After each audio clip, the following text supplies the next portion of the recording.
حسان کا تعلق ایک غریب گھرانے سے تھا۔ وہ صبح کوچنگ پڑھاتا اور شام کو یونیورسٹی آتا۔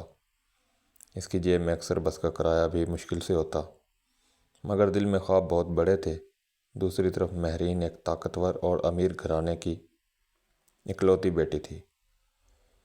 اس کے پاس ہر سہولت تھی، مگر دل میں عجیب سی تنہائی۔ ایک دن لائبریری میں دونوں کی پہلی ملاقات ہوئی۔ حسان ایک پرانی کتاب کے نوٹس بنا رہا تھا، جبکہ مہرین نے اسے دیکھا تو دل ہی دل میں اس کی سادگی پر مسکرا دی۔ حسان نے نظریں جھکا لیں، جیسے اسے ڈر تھا کہ کہیں امیر لوگ اس کا مذاق نہ اڑائیں، مگر مہرین نے نرمی سے کہا، اگر چاہو تو میں اپنی بک دے دوں، اس میں سب نوٹس ہیں۔ یہ جملہ سن کر حسان کے دل میں پہلی بار احساس ہوا کہ شاید دنیا میں ابھی بھی لوگ دل سے امیر ہوتے ہیں۔ وقت گزرتا گیا اور دونوں کا ساتھ بڑھتا گیا۔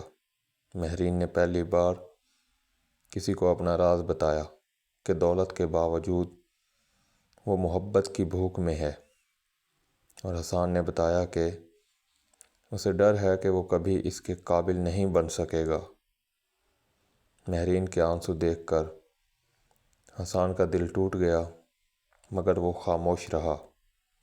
ایک دن مہرین کے گھر والوں کو ان کے تعلق کا پتہ چل گیا۔ سخت مخالفت ہوئی۔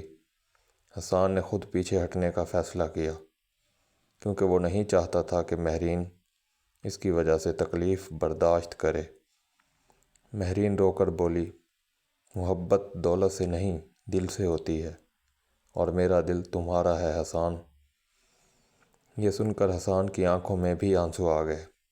چند مہینوں بعد جب مہرین کے گھر والوں نے حسان کی محنت، اعلیٰ کردار اور ایمانداری دیکھی تو وہ بھی نرم پڑ گئے، اور یوں دونوں کی محبت عزت کے ساتھ قبول کی گئی۔ یوں ایک غریب لڑکے اور امیر لڑکی کی محبت نے ثابت کر دیا کہ سادگی اور خلوص ہمیشہ دولت سے جیت جاتے ہیں۔